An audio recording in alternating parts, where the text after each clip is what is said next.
안녕하세요. 한국미래일보 기자단 9기 정나윤 대학생 기자입니다.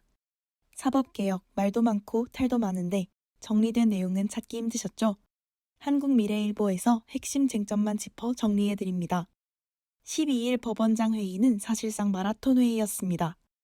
무려 약 7시간 반 동안 법원장들은 여당이 제시한 사법개혁안을 향한 우려를 표명했습니다.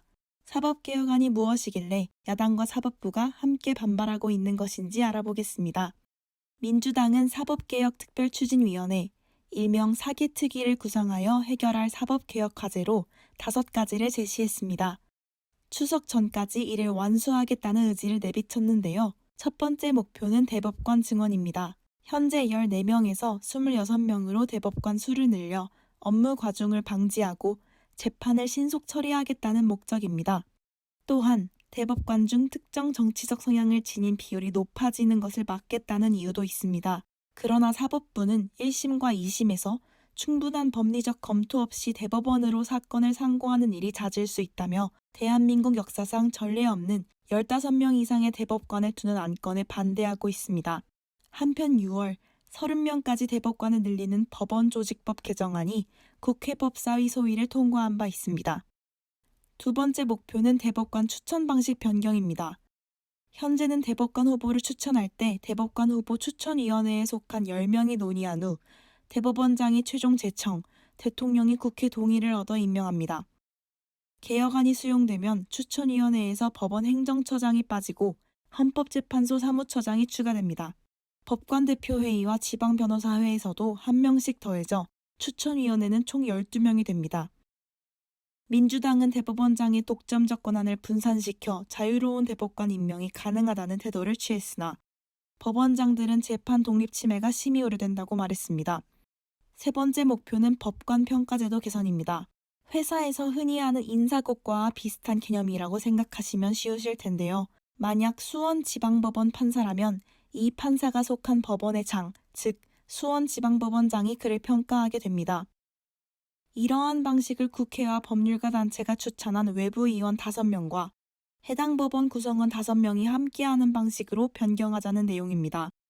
외부의 개입이 들어간다는 점에서 더 공정할 수는 있겠으나 이 역시 사법부 독립을 침해할 가능성이 있습니다.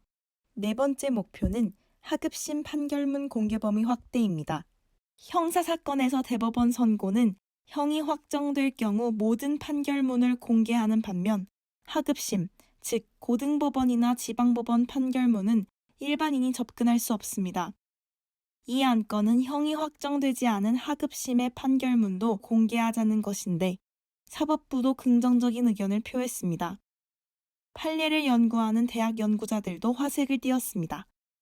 그러나 공개 범위가 추후 더 확대될 경우 피고인과 피해자의 개인정보 문제도 고려해야 할 중요 사항입니다.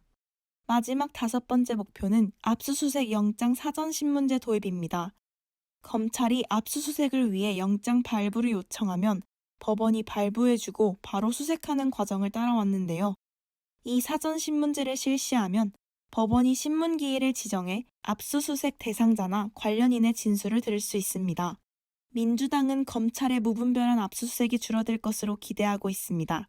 사법부 역시 취지에는 공감하나 빠른 영장 발부가 필요한 사건의 수사가 지연될 수 있어 신중하게 접근해야 한다고 주장합니다. 이재명 정부는 대통령 비서실에 사법제도 비서관을 두고 사법개혁 총괄을 맡게 했습니다. 정청래 더불어민주당 대표는 13일 사법개혁은 대선 후보마저 바꾸려던 사법부의 자업자득이라며 조희대 대법원장을 강하게 비판했습니다. 이는 지난 5월 대선 후보였던 이 대통령의 공직선거법 사건을 파기환송했던 일을 지적한 것으로 보입니다.